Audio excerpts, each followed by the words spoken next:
तो फ्रेंड, हमारा आज का टॉपिक है लॉ ऑफ मोशन।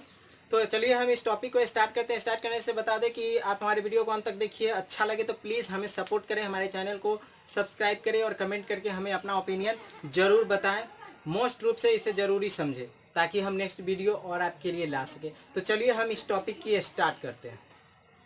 तो चलिए हम न्यूटन के नियम को देखते हैं, समझते हैं और इसके बारे में बात करते हैं। हमारा पहला क्या है, थोड़ा सा इसको देख लेते हैं। न्यूटन के बारे में हम जानने के बारे में, इनके नियम को जानेंगे उससे पहले न्यूटन के बारे में थोड़ा सा जान लेते हैं। क्या कह रहा है कि सर आइजैक न्यूटन ने 1687 में अपनी एक प्रिंसिपिया नामक एक पुस्तक में गति के नियमों को प्रतिपादित किया है।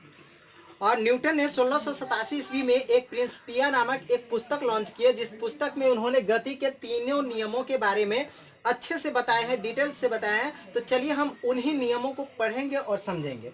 हमारे न्यूटन के गति के संबंध में 3 नियम है। पहला नियम है लॉ ऑफ इनर्शिया यानी कि जड़त्व का नियम, हिंदी में बोलेंगे। दूसरा है लॉ ऑफ मोमेंटम यानी कि संवेग का नियम। तीसरा है लॉ ऑफ एक्शन रिएक्शन यानी कि क्रिया प्रतिक्रिया नियम। इन तीनों नियमों को हमको जानना है, समझना है। एक एक करके हम तीनों को परिभाषित करके एग्जाम्पल के साथ समझने की कोशिश करेंगे। आप हमारे चैनल पे नए हैं तो प्लीज हमारे चैनल को सब्सक्राइब करें और बेल आइकन हिट करें। तो चलिए हम देखते हैं नेक्स्ट। न्यूटन का जो पहला नियम है वह नियम है जड़त्व का नियम यानी कि लॉ ऑफ इनर्शिया। चलिए इसको जानते हैं। इसका परिभाषा क्या होता है, यदि कोई वस्तु विराम अवस्था में या एक समान गति की अवस्था में तब तक रहता है जब तक बाहरी बल ऊपर से न लगाया जाए। यानी कि आपका जो जड़त्व का नियम है, इस नियम में होता क्या है कि कोई भी वस्तु, जैसे कि ये मार्कर को हम ले लेते हैं, इसको अगर हम कहीं रख देंगे तो तब तक वहीं रहेगा जब तक इसको बाहर से कोई बल आकर के इसको एक जगह से दूसरी जगह न ले आ जाए।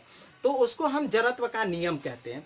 जैसे कि इसमें समझ लेते हैं, नोट में हमने क्या लिखा कि जड़त्व के नियम से बल की परिभाषा मिलती है, परिभाषित होता है। बल की परिभाषा जो है हमें जड़त्व के नियम से ही मिलता है। आपको कोई पूछ दे कि बताइए न्यूटन के कौन से नियम की बल की परिभाषा मिलती है, तो इसके लिए आप आंसर दे सकते हैं कि जड़त्व के नियम से हमें बल की परिभाषा मिलती है।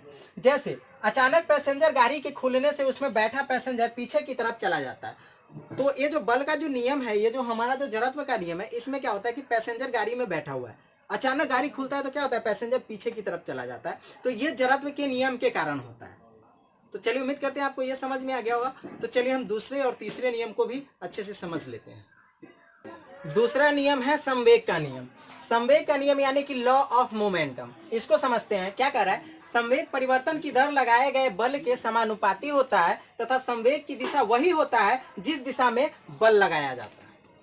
ठीक है फ्रेंड्स, तो इसको समझते हैं एक थ्योरी से। जैसे कि आप मैच खेल रहे हैं, मैच में होता क्या है कि बॉल आपकी तरफ आता है, तो आप जब उसे कैच करते हो तो कैच करने के बाद क्या होता है कि आपका हाथ तुरंत पीछे आता है। यह किस बल के कारण होता है, संवेग बल के ही कारण होता है। अगर ऐसा आप नहीं होगा, अगर आप हाथ को ऐसे पीछे नहीं लेंगे तो क्या होगा, आपको चोट लग जाएगी। तो इसीलिए इस नियम का प्रतिपादित किया गया है। इसमें यही नियम है।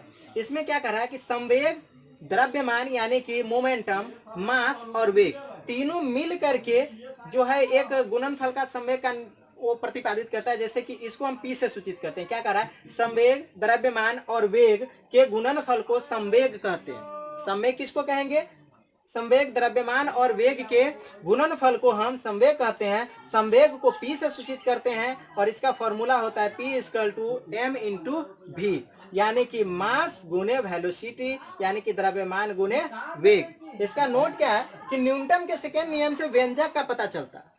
आपको कोई पूछ दे कि व्यंजक का पता किससे चलता है, तो न्यूटन के सेकेंड नियम से व्यंजक का पता चलता है। तो ये थी हमारी सेकेंड नियम। चलिए अब थर्ड नियम को देखते हैं।